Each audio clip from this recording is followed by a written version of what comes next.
Monsieur le Commissaire, Monsieur le Secrétaire général, je viens de conduire une mission d'étude et d'information au Mali au nom de l'Assemblée parlementaire paritaire ACP-Union européenne. Chers collègues, je vais vous faire part d'un certain nombre de considérations que m'inspire cette mission.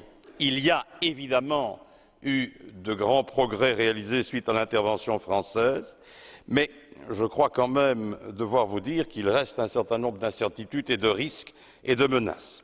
L'initiative du président François Hollande et de son gouvernement mérite tout notre soutien. Or, même si un certain nombre de pays européens se sont mobilisés, il faut bien admettre que leurs engagements demeurent souvent en deçà des besoins, voire dans certains cas simplement déclamatoires. Les contributions actuelles des États membres ne suffisent pas. Notre analyse nous conduit à lancer un appel pressant pour que leur contribution en hommes, en logistique et en matériel soit à la mesure de la prise de risque de la France et de l'enjeu que représente le conflit malien. Je veux le dire avec force, la guerre qui secoue le nord du Mali est une guerre qui dépasse largement le Mali. C'est une guerre qui nous concerne tous directement. Nous ne pouvons pas laisser la France seule face à ce défi. Cette mission nous instruit d'un certain nombre de réalités qui vont d'ailleurs à contre-courant d'un ressenti souvent approximatif de la réalité. Première conviction, je suis convaincu aujourd'hui que la cause du conflit malien n'est ni malien, ni touareg, ni ethnique, mais qu'il a été initié par des mouvements non maliens, l'AQMI, le MNLA, le Moudjahou, l'Ansardine, le MIA. Tous ces mouvements se sont alliés pour le pire en fonction de leurs intérêts particuliers. Les djihadistes ont tiré les ficelles de ce jeu sordide. On le sait, le terrorisme est une menace globale. L'attentat d'In Amenas en Algérie en est une illustration. Deuxième conviction, nous ne pouvons pas sous-estimer la posture et le statut particulier du capitaine militaire de réforme des forces de sécurité. Il reste un personnage inquiétant.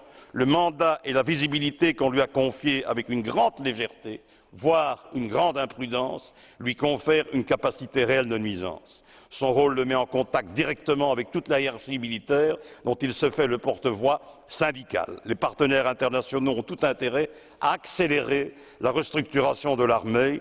Ça me paraît vraiment urgent. Troisième conviction, vous en avez parlé, la transformation de la MISMA en force de maintien de la paix des Nations Unies pour stabiliser le pays ne sera acceptable à mes yeux que pour autant que cette force ne se limite pas au maintien de la paix, mais soit en capacité à faire du peacemaking, et donc nous ne saurions trop insister pour que le mandat de cette nouvelle mission permette des interventions fortes, fondées sur une éventuelle utilisation de la contrainte. Un mandat donc renforcé des Nations Unies est incontournable à mes yeux. Quatrième conviction, comme le disait le ministre français de la Défense Jean-Yves Le Drian il y a 2 jours, il faut entamer au plus vite le processus politique. Il a raison, ce processus doit reposer sur 3 exigences. Il faut organiser des élections le plus rapidement possible et ne pas donner le champ à des explications ou à des prétextes pour les retarder. Ce serait, de mon point de vue, une erreur. Le chronogramme qui a été proposé par le gouvernement me paraît juste.